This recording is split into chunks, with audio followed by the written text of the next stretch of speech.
मला सांगा, आता सध्या मतदारांची काय तिथल्या भावना आहेत आणि एक सहानुभूतीची लाट सध्या पाहायला मिळते का राष्ट्रवादीच्या या सगळ्या या घडामोडींवरून?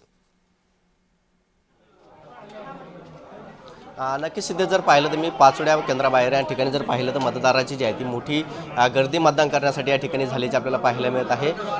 जिल्हा परिषद पंचायत समितीच्या निवडणुका ज्या आहेत त्या काही कालावधीनंतर आलेल्या आहेत। माझ्यासोबत बोलण्यासाठी थेट मतदार आहेत।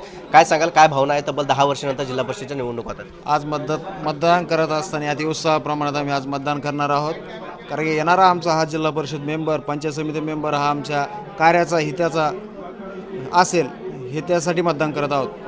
अजून देखील आपल्यासोबत काही जण आहेत, त्यांच्याशी बोलण्यात काय सांगाल, मतदान कर रहे कैसे लग काय सांगाल, मतदानासाठी आले, तब्बल 10 वर्षानंतर निवडणूक होतात, कसा उत्सव तुमच्यामध्ये आहे? सकाळपासून गर्दी या ठिकाणी मतदान चांगला आहे उत्सव चांगला आहे। अजून देखील मतदार जे आहेत ते आपल्या सोबत आहेत। काय सांगाल? कंप्लीट 10 वर्षानंतर स्थानिक स्वराज्य संस्थेच्या निवडणुका लागलेल्या आहेत, त्याच्यामुळं मतदारांमध्ये पंचायत समिती जिल्हा परिषदच्या उमेदवारांसाठी मतदान करायला खूप उत्साह आहे।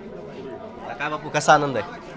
हे आनंद, मतदारात आनंद आहे ना, भरपूर आनंद आहे। 10 वर्षानंतर मतदान करायला मिळू लागलं लोकांना जिल्हा परिषद पंचायत समितीचं। नक्कीच तिथे जर पाहिलं त्या ठिकाणी जी आहे ती मोठी गर्दी मतदाराची झाल्याची पाहायला मिळत आहे। महिला देखील या ठिकाणी आलेल्या आहेत, त्यांच्याशी बोलण्याचा प्रयत्न करू। तरी काय सांगाल, तब्बल 10 वर्षानंतर निवडणुका होत्यात, कसं वाटतं?